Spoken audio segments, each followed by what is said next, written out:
Moving to an English-speaking country is not going to fix your English.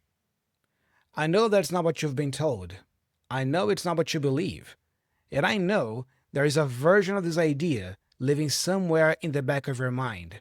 This quiet conviction that if you could just get to the US or Canada or the UK, everything would fall into place when it comes to your English. It won't. In 20 years of teaching English, I have met more people than I can count who spent years living in English-speaking countries, years, not months, and came back to Brazil with average English at best. In this video, I'm going to bust this myth completely. I'm going to show you why the environment alone doesn't fix anything, what the people who go abroad and don't improve have in common, and most importantly, how to create the immersion you need right now from exactly where you are. So let's get into it. Let me tell you what this myth actually does to people, because it's not just wrong, it's actively harmful. Here's what I see happen all the time. Someone at B1 level decides they want to improve their English. They think about courses, about apps, about practice routines, and then the thought arrives. What's the point? I don't live in an English-speaking country. And that thought, that belief, becomes a reason not to start, not to invest, not to commit. Deep down, they've convinced themselves that real English improvement requires a plane ticket. And since they don't have one right now, the effort feels pointless. So they do nothing. They wait. They wait for the exchange program that may never happen, for the job transfer abroad that may never come, for the perfect conditions that don't exist. This is the most expensive version of the myth. Not the people who go abroad and don't improve, but the people who never start because they believe they can improve where they are. And I want to be very direct about this. You can improve your English dramatically to C1, to C2, to a professional level that opens international doors for you without ever leaving your home country. And I am proof of that. I built that level of English you hear me with today 25 years ago, at a time when the resources available to you today didn't even exist. If I could do it then, there is absolutely no excuse for not doing it now. But let me also talk about what happens when people do go abroad, because this is where the myth gets even more interesting and more complicated. Listen closely. Quick word before I continue. Everything I'm about to argue comes down to one thing. Structure and method matter. And if you want a structured, sequence path from B1 to B2 without needing to go anywhere, the B2 Edge app is exactly that. A clear roadmap, an AI speaking coach, and real practice built into your daily routine. If you want to learn more about the app and how it can help you, link in the description. Now, let's talk about what actually happens when people actually move abroad. I have watched this pattern play out more times than I can count. Someone moves to the US, or Canada, or Australia, and in the first few weeks, or even a couple months, there is genuine progress, because they're forced to communicate in English every day. There's no Portuguese, no Spanish safety net. The immersion is real, and the discomfort is productive. But then, something happens. They find the Brazilian community, or the Spanish-speaking community, or any group of people who share their native language. And suddenly, that immersion is no longer total. There is a release valve. After a hard day of English at work, they come home to their native language. They socialize in their native language. They watch content in their native language. They live essentially a life in their native language that happens to be in an English-speaking country. Got that? And I really don't understand this choice. If you decided to move to another country, if you made that enormous life decision, why would you spend your time there recreating the linguistic environment you just left? The people who move abroad and don't improve are almost always the ones who acquire just enough English to survive, to get through work, to handle the basics of everyday life, and that's it. They stop because survival English is comfortable. And comfortable, as we have talked about before, is where growth stops. If you are going to move to an English speaking country and you are serious about your English, join interest groups, start conversations at work beyond the professional minimum, actively work to meet the locals and spend time with them. Embrace the culture, not just the zip code. Because if you stay closed in your own cocoon, living in London but socializing entirely with Brazilians, living in Toronto but watching Spanish series every night, you are not living in an English speaking country. You are living in your native language, in your native language bubble that happens to be physically located in an English speaking country. And worse, and I have seen this too many times, some people who don't integrate end up feeling isolated, disconnected, and lonely. They got the geography right and the mindset completely wrong. And then there is another specific pattern that I want to talk about because this one is one of the most well-intentioned and least effective approaches to English improvement I have ever observed. I call it serial exchange students. Here's the pattern. Someone goes on an exchange program for a month.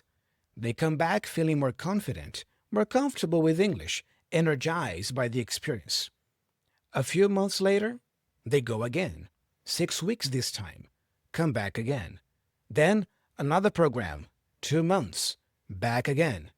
Now, if they are going for tourism, for the experience, for the adventure of being in another country, that is wonderful. I have nothing against that. But if they are going specifically to improve their English, that is an enormous amount of money being spent for a very modest return. Here's why. 1 month of immersion abroad gets you comfortable. It might break psychological barriers for you because it forces you to use English in ways you wouldn't at home. Those are real gains.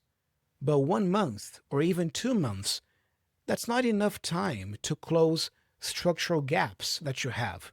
It's not enough time to truly internalize grammar patterns, expand your vocabulary range to B2 or C1 level, or develop the kind of precision that comes from months and years of deliberate, structured practice. You come back feeling better, but feeling better and being significantly better at English are not the same thing. And here's the comparison I want you to sit with. 1 year of structured daily English practice from your home country with a clear learning path, consistent speaking practice, and deliberate attention to your gaps will produce more measurable improvement than 3 separate 2-month exchange programs combined. Not because the exchange programs are worthless, I'm not saying that, but because consistency and structure over time beats intensity over short bursts. Language acquisition doesn't work like a sprint. It works like a marathon. I've already said that thousands of times here on the channel. So if moving abroad isn't the answer, what is? The answer is immersion. Real, daily, intentional immersion. The difference is that you're going to have to create it yourself from exactly where you are. And before you tell me that's impossible, let me tell you what I did 25 years ago. I had no internet, no streaming services, no YouTube, no AI, no language exchange apps, no B2 Edge app. What I had was a borrowed grammar book, a notebook, DVDs with English audio and English subtitles, and music. And with those tools, tools that are laughably limited compared to what you have access to today, I built a C1 level of English without leaving my home country. And you can do it too. Here's the key insight that made it possible. You cannot control what language you hear when you walk out of your front door. You cannot control the language of the street, the shop, the office conversation happening next to you. But you can absolutely control what language you hear at home, what language you listen to while you're cooking, what language is playing while you're doing housework, what do you watch when you're relaxing in the evening, what language is your phone set to, your computer, your podcasts.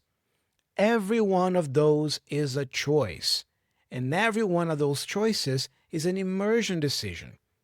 If you switch all of those to English deliberately, consistently every day, you are creating an immersion environment for yourself. Not a perfect one, I know.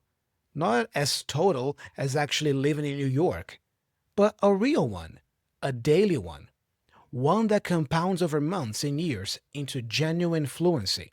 So, switch your phone and devices to English. Watch series and films in English with English subtitles, then no subtitles. Listen to English podcasts and music during commutes, cooking, exercise. Read in English, news, books, articles, whatever interests you. Use an AI speaking coach for daily conversation practice. 25 years ago, I did all of this with a fraction of the resources available to you today. Today, with the internet, YouTube, streaming, AI, it has never been easier in human history to live a fully English immersed life from your home country. The plane ticket was never the thing standing between you and fluency. The daily habit was. Let me bring it together. Moving abroad can accelerate your English. If you embrace the immersion, integrate successfully into the local culture, push past survival English, and keep growing, yeah, for those people, the environment will really help.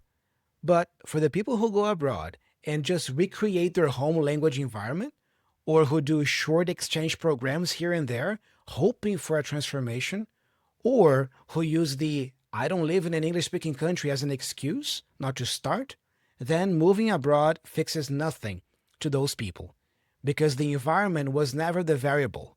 The method was, the consistency was, the daily decision to choose English over comfort was. You don't need a visa to start. You don't need a plane ticket. You don't need to wait for the right conditions. You need to open your phone, switch it to English, and decide that from today, your home is an English-speaking country. Now you have two options. Option one, take everything I just said, build your own immersion environment, find your own structured learning path, and engineer your own speaking practice. That works. I did it with far less than you have. The discipline required is significant, but the path is real. Option two, also open the B2 Edge app. It gives you a clear roadmap from B1 to B2, daily structured content, and an AI speaking coach that gives you the conversational practice you would get abroad from your living room for less than $1 a day on the annual plan. So, link in the description. Either way, stop waiting for the geography to change. Start changing your habits. I'm Thiago. Thanks for hanging out with me today. I hope this video gave you some food for thought. And if you want to keep learning more, I highly recommend you check out this lesson next. I'll see you soon.